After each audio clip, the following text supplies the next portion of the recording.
In today's programme, we see forces in action. We're jumping from a plane, visiting the skate park, Carol's investigating mussels, and we're sliding on snow in Science Tube.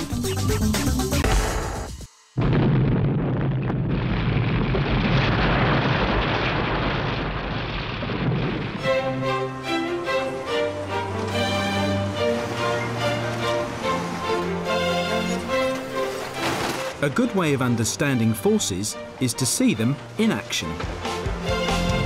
Forces can change the shape of things. Forces can bend or twist things too. Forces can pull you up and down. Forces can move things. Kick with a big force, tiddlywink with a smaller force.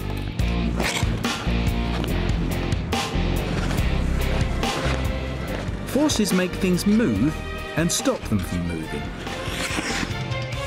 The best known force is gravity. It pulls things down. The Newton meter measures forces.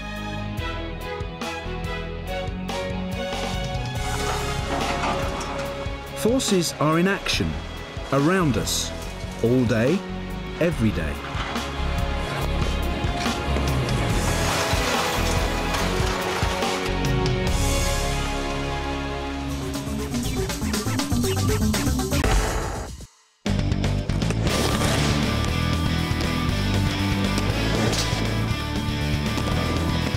Skateboarder Emma thinks about skating every day and about forces every day, almost without realising.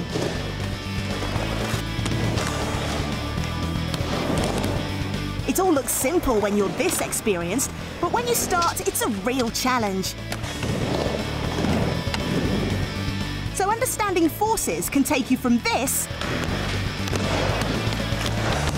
to a flying blur of acrobatics.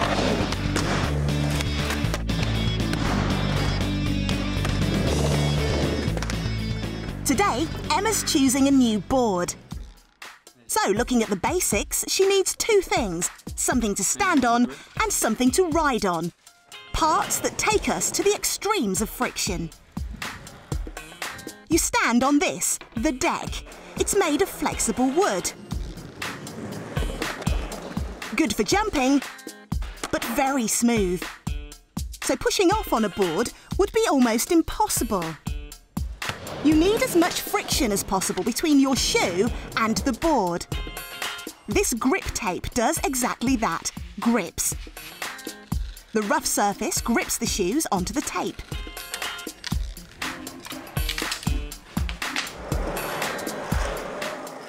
If you've got the wrong shoes, you'll spend a lot of time on the floor.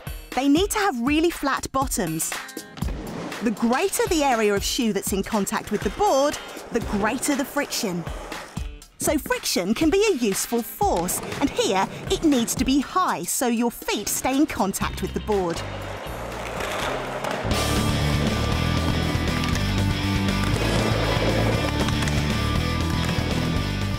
But there's a part of the board where you need friction to be as low as possible. It's not useful if the wheels keep stopping because friction slows them down. Emma's choosing wheels with the lowest friction she can get.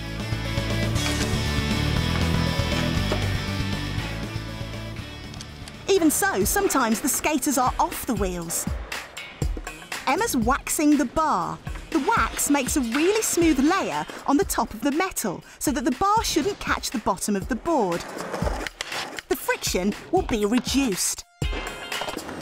Even so, it's easy to see why this is known as a grind. There's still more friction than when the board's on its wheels. So next time you're ollieing, think of forces.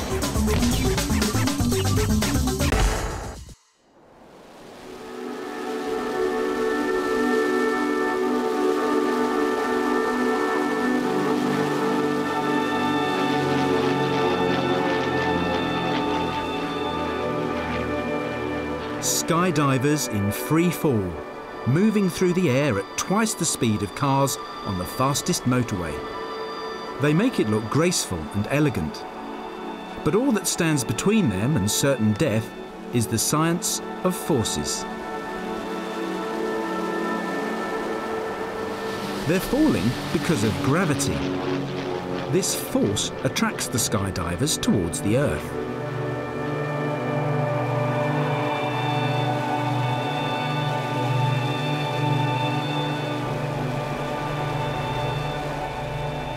Gravity is strong and would make them go faster and faster if it wasn't for the air.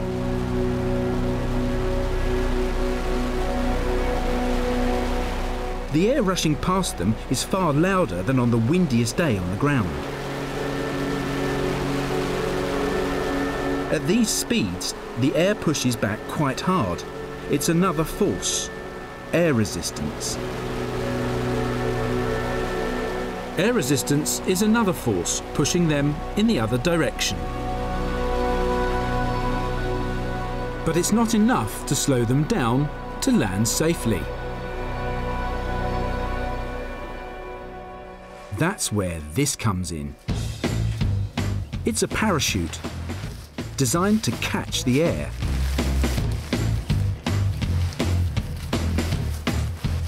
Hannah's packing this as if her life depended on it. And it does.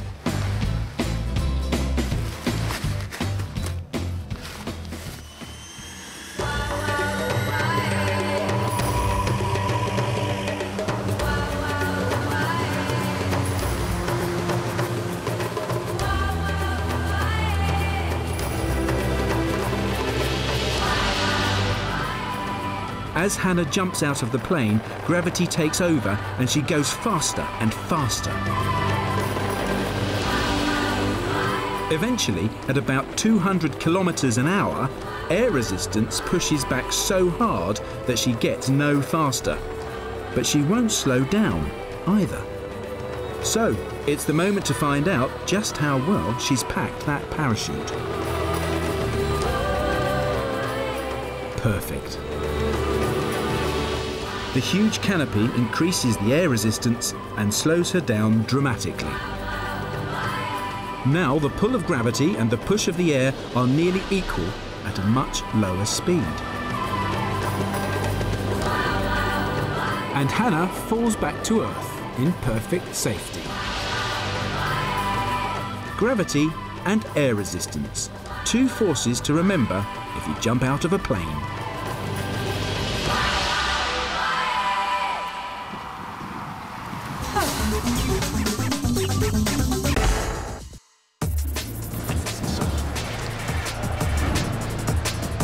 Pushing on the pedals of a BMX makes it move. We're going to find out where the force comes from. Inside Matt's legs are muscles, and when they pull tight, his leg moves. Here's Carol with a leg we can look inside. So here we've got a chicken's leg. The joint is like Matt's knee joint, and the muscles she's pushing are similar to human leg muscles. Right, let's get in there. First of all, this top layer is the skin. Under the skin, these are the muscles that make animals move. So, if you eat chicken, you are eating the muscles. So the leg's completely covered in muscle tissue. Right, here we are. One chicken leg covered in muscle. Let's cut into the muscle and see what we find.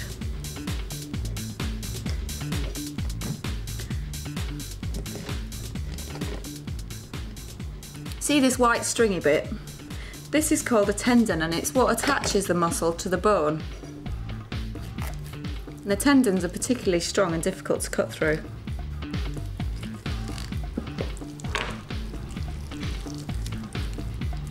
Excellent. Now it's a bit messy with all the muscle, but you can clearly see there that that's a joint. This is the top part of the leg, and this is the lower part of the leg. And the joint moves like that so the chicken can bend its leg, much like we can bend our legs.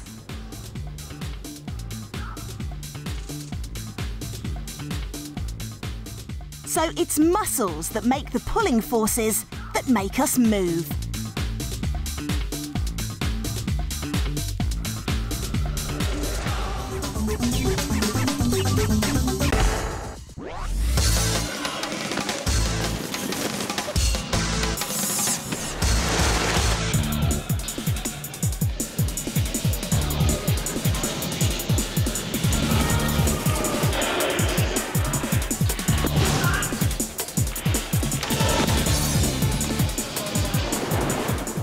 Once something or somebody starts moving, they keep on moving until a force stops them. That force could be friction. There's not very much between the snow and the boards, but much more friction when you fall over.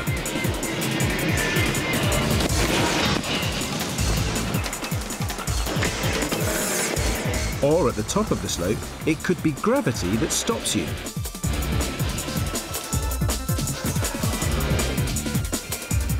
But you soon start to move off again in the other direction. So why do some things slide on snow and others not? It's easy to walk on the snow in these shoes. There's friction between the shoe and snow. The force of gravity pulls the toboggan down the slope.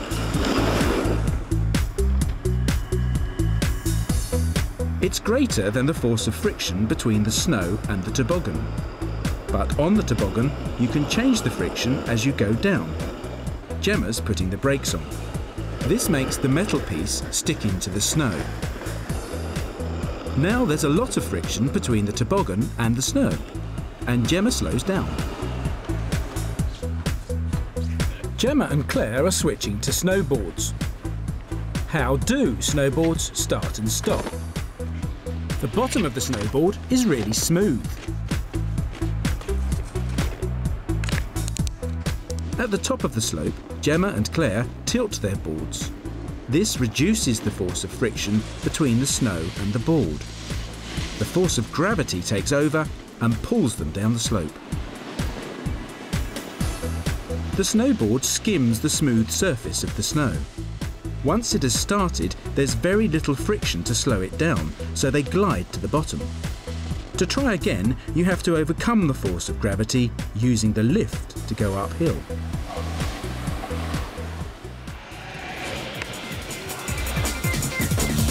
Gravity and friction. Two forces to remember when it snows.